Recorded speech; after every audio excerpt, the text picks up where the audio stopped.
Anandhi talks 100% nonstop entertainment.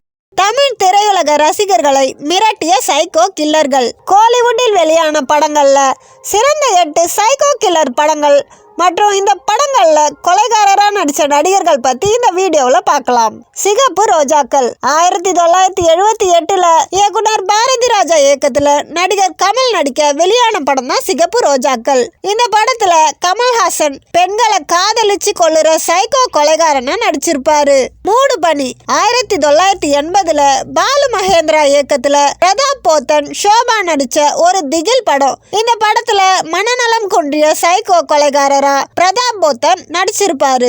100வது நாள் 1984 நடிகர் மோகன், விஜயகாந்த், நளினி, சத்யராஜ்னு பெரிய நடிகர் பட்டாளத்துடன் வெறும் 12 நாள்ல படமாக்கப்பட்ட படம் தான் 100வது நாள். இந்த படத்துக்கு அப்புறம் தான் நடிகர் சத்யராஜ் ரொம்பவே தேடப்பட்ட வில்லனா வலம் வந்தாரு. வேட்டையாடு விளையாடு 2006 நடிகர் கமல்ஹாசன் ஜோதிகா நடிப்புல வெளியான படம் தான் வேட்டையாடு விளையாடு. இந்த படத்துல சீரியல் கில்லராக மிரட்டிய டேனியல் பாலாஜி மற்றும் சலீம் பாய்கன் நடிப்பு அட்டகாசம். Spider Telugu super star Mahesh Babu தமிழ்ல நேரடியா அறிமுகமான படம் தான் ஸ்பைடர். இந்த படத்துல சைக்கோ கொலையாளியா எஸ்.ஜே. சூர்யா மற்றும் நடிகர் பரத் நடிச்சிருப்பாங்க.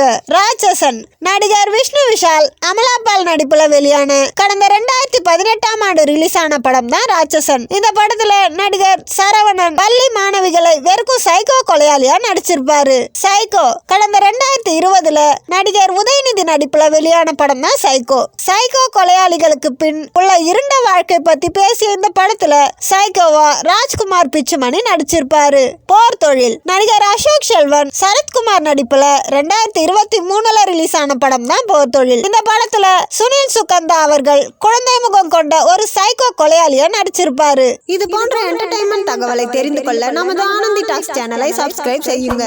உங்கள் நண்பர்களுக்கும் ஷேர் செய்யுங்க.